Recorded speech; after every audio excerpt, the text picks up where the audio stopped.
今回はレガシーアウトバック X ブレイクの街乗りインプレッションをお伝えしたいと思います。車を買って調べてみたチャンネルのヒデさんです。このチャンネルは車についていろいろ調べたいことをアップしています。このチャンネルが気に入ったらチャンネル登録と高評価、そしてベルマークを押してもらうと次回の動画があなたの手元に届きます。インスタグラムやカーチューン、ツイッターなどの SNS もしています。そちらでは愛車の紹介や次回撮影予定の車、動画の告知をしています。よかったらフォローお願いいたします。では本編です。よろしくお願いします。今回はアウトバック X ブレイクをちょっと街乗りでまだ収録してなかったので、前回ジムニーで通ったコースをほぼちょっとトレースして、紹介したいと思いますのでよろしくお願いします。でちょっと神戸の街並みのコースになります。基本的にはポートタワーの方を巡ってハーバーランドを経由し、ポートアイランドに向かうためのバイパスを通り、ポートアイランドを迂回してから元に戻るという風な道のりになります。だいたい5キロぐらいの道ということになります。で、アウトバックをなんやかんやで前1年12000キロっていうことについて、動画を出させていただいておりました。再生回数も18000近く回って、本当いろんな方に見ていただいてありがとうございます。で、僕自身もこの車一応もう残価設定で買ってるので、この車は一応5年間、支払ってっていう風なイメージで今のところ考えてます。ただこれから新しいアウトバックも発売っていうことも今言われてて、アメリカの方ではもう新しい新型のアウトバックが一応出てて羨ましいなっていう気持ちもありつつも、年次改良がされてある程度良くなったものが日本に降りてくるのかなというふうに捉えれば、別にどっちでもいいかなっていう気もします。ただやっぱ新しいアウトバックの僕が気になってるのが、アウトバックの一つのアイコンともなっている丸めのフォグランプが、なくなったことがちょっと残念かなと思います。やっぱり丸めって結構愛らしいデザインではあるので、あれはちょっと残してほしかったかなっていうふうには思ってます。で、今街乗りについてなんですが、僕は基本的にはS モードをよく運転しておるんですが、後に燃費のことをちょっと測る意味もあるので、できる限りの燃費走行したものを紹介したい部分もありますので、ちょっと今回は S モードやったり S シャープっていうのはまた峠を走った時の、動画がありますので、そちらを一度確認してもらうと S モードと S シャープモードについて分かってもらえると思うので、そちらをまたご覧いただけたらなと思います。ハーバーランドの方、ポートタワーの方向かっているホテルオークラの前を過ぎたところになります。これは今ポートタワー前をちょっと回っていきます。比較的今はコロナ禍のところもあるので、平日っていうところもあり、そんなに人が多いわけではございません。ここの、駐車場でよくカーチューンなどで見かける写真を撮られている方がすごく多い場所ともなっております。ポートタワーが正面に来ました。今スタートして、2.1 キロぐらいを、過ぎたところになります。街中では基本的にアイドリングストップをよくかけております。今また立ち上がりましたね。アイドリングストップからの立ち上がりに関しては正直初めの頃違和感ありました。ギクシャクしたような感覚というか、ブレーキを外してアクセルに踏み替える間にエンジンが立ち上がるような感じで、立ち上がったさなか踏むとちょっともぞもぞしたような印象あったんですけども、まあそこはもう慣れれば特に違和感なく運転できてるというふうには思ってます。はい、踏み込んで、左折してハーバーランドの方向かいます。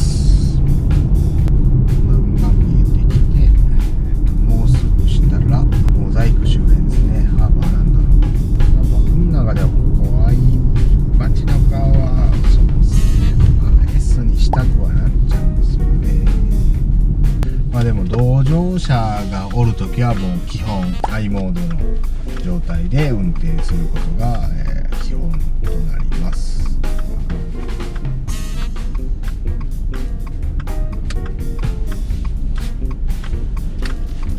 はい、今モザイク周辺という道を今進んでおります。アンパンマンミュージアムですね。ここから普通に戻ってくればまたここら辺も観光客がどんどん増えてくるんだろうと思っておるんですけども、ちょっと閑散とした感じが未だにあります。シロップが通った。めっちゃ乗ってみたい。青いシロップなんか初めて見た。カメラに映ったかな。今アイドリングストップ中です。今ブレーキをずっと押しっぱなしにしている状態です。アウトバックはもう標準でもアイドリングストップの設定になってますので、もしアイドリングストップが気になる方はハンドル右下にある操作ボタンで解除することが可能です。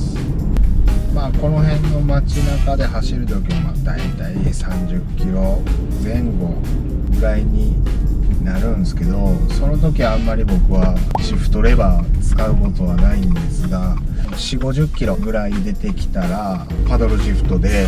エンジンブレーキをかけるように最近なってきました。今のこの段階でも、変速変えれるんですけど、変えてあげながら運転するっていうのは結構めんどくさいんで、シフトアップの時にはこの CVT のオートマの機能をそのまんま使ってる感じで運転してます。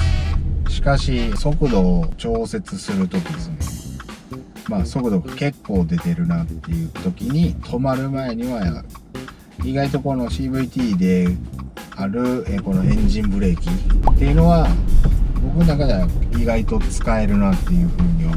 てて、よく使用してます。それのおかげかどうかわかんないんですけども、1年点検の時に結構ブレーキパッドが思ったより減ってないよというふうに言われてました。よいしょ。例えばちょっと今ここ踏んでます。今で50キロぐらい出てて、このまんま青やからいけちゃう系かな。止まる時にはちょっと今かけてます。今2速で止まりました。はい、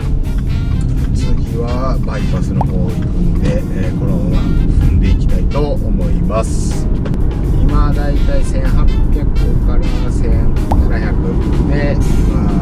70キロいかないぐらいの速度で今運転してます。こうやって上り坂を今走っても全然やっぱ 2.5 リッターのエンジンっていうので、余裕のある、全然アクセルをそんな踏み込まなくてもぐんぐん登っていくので、アクセルで押さんでもいいんかなっていうふうには思います。すごく楽です。たまになんですけど、これ僕ちょっと気になってるんですけど、今全然65キロオーバーになってて、今入りましたね。このアイサイトが勧誘するタイミングっていうのが最近遅いなって思ってます。このハンドルアシストですね。ハンドルアシストする部分のその勧誘が、65キロオーバーになれば基本出るって言われてるんですけども、その勧誘が遅いな。今ちょうど入ってるんですが、それはちょっと最近気になるところではあります。1年点検でも特に何も言われてなかった、問題ないって言われてたんであれなんですけど、反応がここで入らへんのみたいな感覚は正直あります。でも運転してて思うのは、ちょっときついなって思うカーブに差し掛かった時はもうなかなか勧誘しないなって気はしてます。が多分赤信号があるんで、大体いつも止まるんで、そこでもう一回変速ブレーキ、エンジンブレーキに、したいと思います。微妙青やし、ここできひんし、すみません。これは変わるんかい。変速ブレーキかけます。はい、何それ。はい、妙な速度でしたね。前の車も行くんかなって一瞬思ったんで、どっちなんやって迷いましたけど、一応止まりました。すいません。なんか走行する距離感の部分で、言うと5キロちょっとかな思ってたんですけども、8キロぐらいになってましたね。すいません。で考えると10キロちょいを走る状態なのかな。距離を覚えてないっていうのはちょっと正確な情報をお伝えできてなくて申し訳ございません。今日一応この収録のためにガソリンも満帆にしてきております。ちょっと踏んでいて、この先にガタガタする道が一応ありますので、そちらを通っていきたいと思います。一応アウトバックはクロスオーバー SUV っていうこともあり、比較的地上高が20センチぐらいあるんですけども、どのような感じでこうゆらゆらするかっていうのもどう感じるかっていうのがあるんですけど、やはりある程度は高いので左右に揺さっとするんですけども、思ったよりは酔うほど揺れるわけではありません。今ちょっとカーブギューって入っていきながら運転してて、この辺からちょっとガタガタしだす道が続きます。ちょっと路面が荒いんですけども、この辺ちょっとこのガタガタに走ってみました。こう揺れ続けるっていうのは特にないんですけども、うまいこといなしてるかなと思ってます。他の車に比べると僕はこの辺の前オデッセイ乗ってた時、それ揺れが、きつい車ではなかったんですけども、突き上げが結構あった印象がもともとあったので、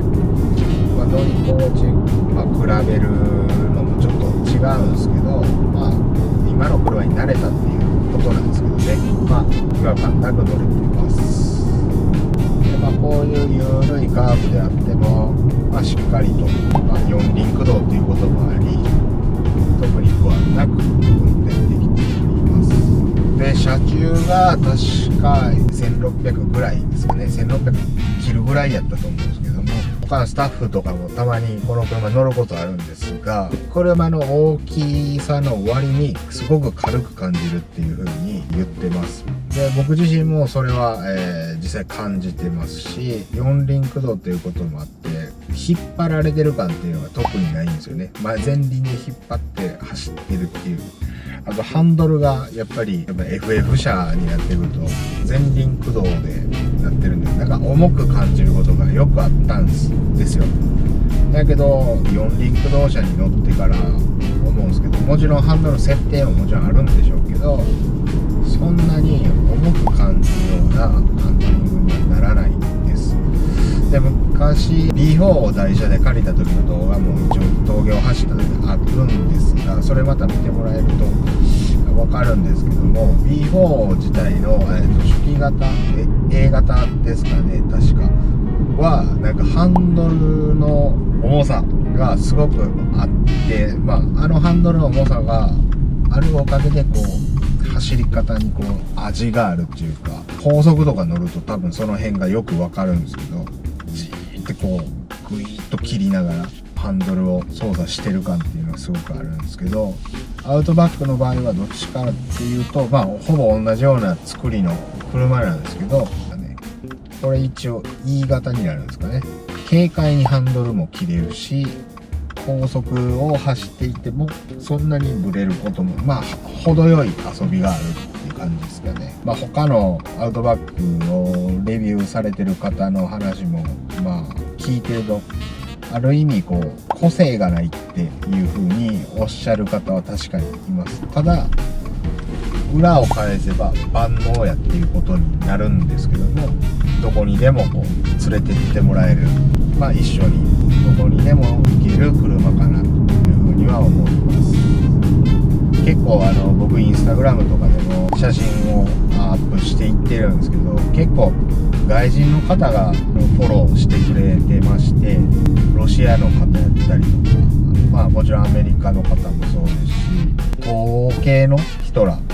もフォローしていただいてたり、イギリスの、スバルのディーラーさんからフォローしていただいてたり、どっちかというと国内っていうよりは海外の方がいろいろフォローしていただいてます。もし気になる方がおりましたらインスタグラムもやってますので、概要欄にそのリンクも貼っておりますので、またよかったらフォローしてみてください。はい、ちょっと夕方になってポートアイランドの車両の数が増えてきました。5時を過ぎたところですね。この道はほんまにポートアイランドから島を渡る車が結構増えてきます。この辺大きい車やったり、島渡る車やったり、また島回り込む車が結構出てくる道なんですけども、この時に結構左右確認しながら、運転しておかないと怖いんですよ。その時にスバルのセーフティー系のオプションであるサイドミラーについてるランプあるんですけど、これがすごく表示が大きくて見やすく、安全に車線変更するための助けに本当になるんで、これはぜひともつけてもらっといた方がいいと思います。今って標準になったのかな、どうなの、まだなってなかったと思うねんけど、スバルセーフティーなんとかセーフティーパックやったっけ、アイサイトセーフティーパックやったっけ、すいません、多分テロップでフォローが入ると思います。多分パンフレットの画像と一緒に入れておいてもらえると分かりやすいかなと思います。あとちょっと補足なんですけど、ダイヤトーンナビ、純正ナビになるんですよね、今つけてるやつって。でよく音声のナビの検索をするんですけど、僕の声をお聞きしててどうかわかんないですけど、僕の声ってよくこもりやすい声やと思ってるんですね、自分でも。だからかもしんないですけど、よく僕の声でその検索をするとまともに検索になんないです。結構歯切れよく喋ってるつもりでナビに話しかけたとしても、港南に行く時に港南って言っただけやのに港南が出てこないっていうことがありました。あと何やったっけ、もう一個のどっかのホームセンターも検索かけた時に全然目的のホームセンターが表示されないということもありました。ちょっと正直それ困ってますなので事前に乗るときに最近アプリで何やったっけな、なんとかナビっていうアプリと連動できるようになっとるんですよ、 Bluetooth で。そこで先目的地を入れてから乗り込んで、それをナビに Bluetooth で掘り込んでから目的地に向かうように最近はしてます。もうすぐゴール、15危ねえよ、じゃあハロースポ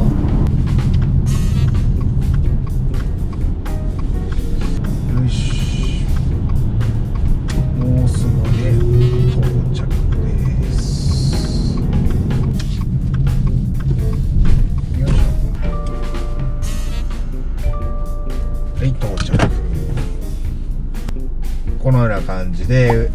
運転してきました。実際このように街乗りで運転していてもストレスなく、そらストレスあるわけないよねっていう運転なんですけども、比較的乗りやすく、毎日運転してるのかなと思います。今はちょっとジムニーと、半々で乗ってるような感じになってます。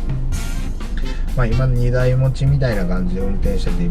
く思うのは周囲30キロ圏内だけで運転するやったら多分ジムニーの方が燃費いいと思います。ただまあ荷物乗っけて、家族で余裕のある感じで、使う場合であればまあやはりアウトバックの方が利があるのかなというふうにも思っております。まあまたこのような動画を他の車でも撮っていきたいなと思ってますのでご覧いただけたらなと思います。はい、今回は、このような感じで動画を終わりたいと思います。もしこの動画が、気に入ったり、ありましたら、チャンネル登録と、高評価のほどいただけますとまた次回動画で、お会いすることもできるかなと思いますのでぜひともよろしくお願いいたします。